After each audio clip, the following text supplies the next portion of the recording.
Kathy says, I'm struggling with the whole use of the word weird to go after Trump and Republicans. It feels like a backward step. And Dems in the comments talking about coercive mental health treatment, yay, punitive psychiatry. I'm not sure that I want to comment on the latter part, but I will say, I think the reason why calling the Republicans weird is highly effective. Here's the thing. Fascists want to present themselves as though they are the norm, the status quo, what everybody should aspire to be, right?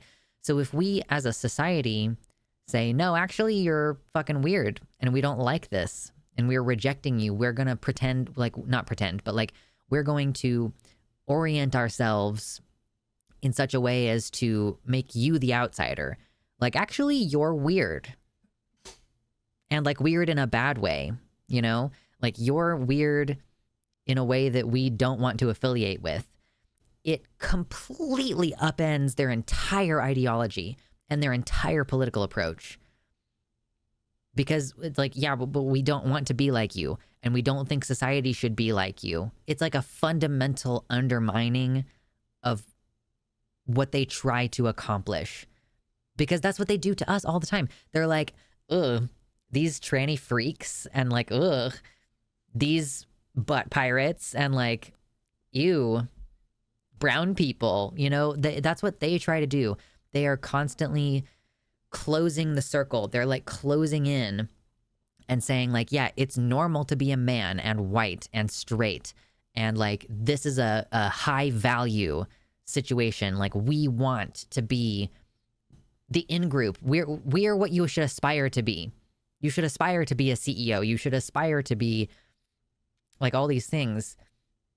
And so I think it's actually like a brilliant fundamental undermining that kind of goes along with, I think Lindsay Ellis had a video a while back about how like the Nazis would make propaganda videos like and movies and stuff that made them look cool and tough.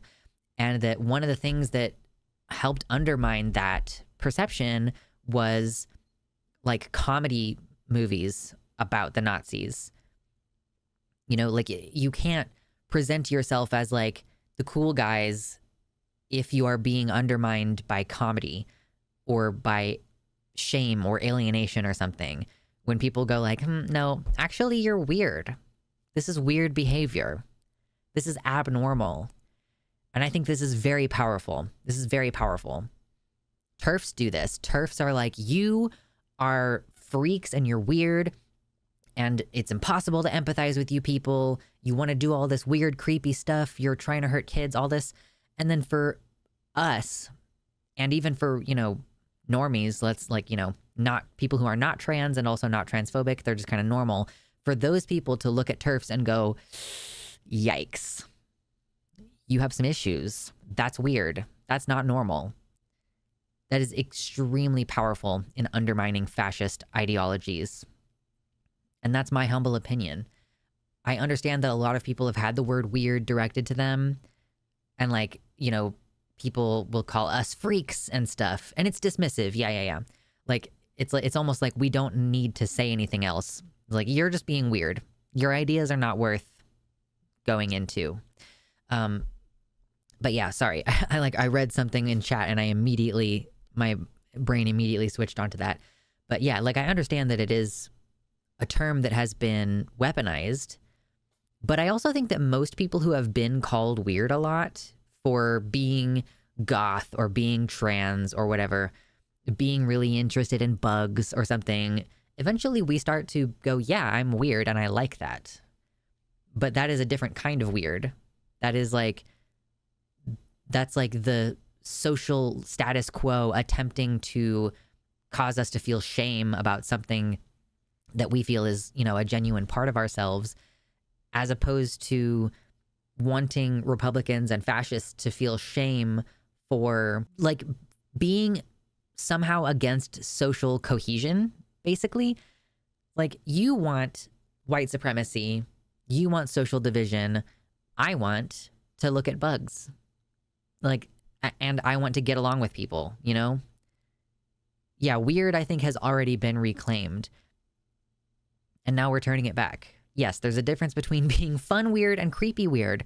JD Vance is creepy weird. Donald Trump is creepy weird. Hi, I'm Alexander and this is Mitternacht. You should hit the like button and subscribe and check out the Patreon. And ooh, look at this hoodie I'm wearing. It's merch. Check it out. Links in the description. Thank you. I feel like this is the least of all the things that we could be adjusting our rhetoric around. Like, let's not undermine what is seeming to be the most powerful form of rhetoric.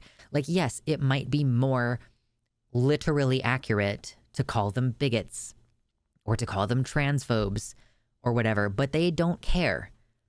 They do care about being called weird. They don't like it. And I think that, if nothing else, is a good reason to keep it going. The more we make them look like creepy weirdos to general society, the easier it's going to be moving forward. Yeah, weird is also a very tame word compared to what conservatives say about marginalized people. They are not going to be impacted if we just Uno reverse and start calling them groomers. They don't, like, they know that they want to legalize child marriage. That's part of their thing. They don't think that that's inherently bad or weird. Like, but if we just call them weird, it seems to really get under their skin. So that's my case for calling Republicans weird. Conservatives, fascists, you know, point out when they're doing weird, creepy stuff that is not in line with the social cohesion that we're trying to build. Okay, yeah, Kathy says, I worry about it being turned back hotter and escalating. They're already escalating. Like, the best thing we can do is make it to where they can't convince regular people. So the more we make them look foolish to regular people, the better we are going to be. The less people are going to vote for them, the fewer people. Thank you, Ryan, for 10 units of currency. I don't know what those are, but says, can't donate to GoFundMe. Good luck. Hi from KSA. Trans freedom. Indeed. Thank you so much. I really appreciate that donation. Counterpoint, they are just super weird unironically as well. Yeah, they already call us weird and it doesn't stick because we've been proud of being different the entire time. Right. These are the people who used to bully us when we were kids. This is the kind of person that used to bully us when we were kids by calling us weird and freaks and like accusing us of being social, like, outcasts and on the fringe of whatever. But in reality, white supremacists are on the fringe. White supremacists are the weird ones. Anti-trans people are the weird ones. Racists are the weird ones. Normal society should not allow them to be in power. And that's like, that's what we need. Should we be, yeah, Gecko says we should be calling them gross too. Well, weird seems to be the thing that's actually working. So let's hammer in on that until it stops working. And then we'll see if we need to switch something up. I spent about 4 years wearing a top hat and bow tie, and I'm so used to being strange. It actually has helped me deal with people and their looks while being a non-passing trans human being. Yeah, I've never particularly been bothered by people thinking that I'm weird.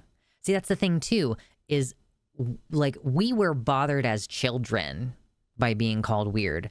Being socially outcast in that way was difficult for us as children, but most of us as adults, like most of us weirdos, we like it now, or we embrace it now. I am not bothered by being called weird as a 30-year-old adult human. It's like, what is wrong with them that they're worried about it? It's because they have never been socially outcast before. They are just now for the first time experiencing what it's like to have someone go, yeah, actually, you're a fucking weirdo. Ooh, yeah, true. Weird works because when you get into more specific terms like bigot, racist, fascist, etc., conservatives will try to weasel out using semantics to escape the accusation. However, weird is a vibe and it either fits or doesn't. Yeah, it's kind of like Abigail Thorne's video where she talks about, like, the concept of coolness. Like, I guess coolness is the opposite of weirdness in a way. Coolness is a status conferred onto you by the community.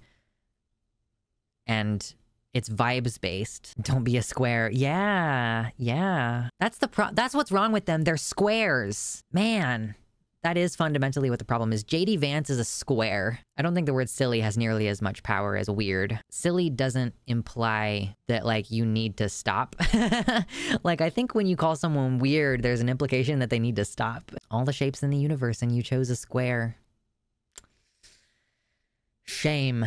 Let me get my bell. I need a bell. I need a shame bell. Man, there are so many props that I would like to have. Yeah, silly is like silly goose. Weird is like what the fuck. Thank you so much to all my patrons, but especially Tiago Nascimento, Mersh Rovag, Jack, Amanda B., Michelle Frateroli, Michelle Winter, Wellington Marcus, Danielle McDonald, DZXN, Ella V. Nobody, Pastel Infinity, Suzanne Maynard, Nova, Desi Quiche, Celeste, Athiette, Jamie Jam, Sojo, Bean, Kevin Young, Mr. Atheist, Liam Hodgson, Elizabeth Bartell, and Jericho.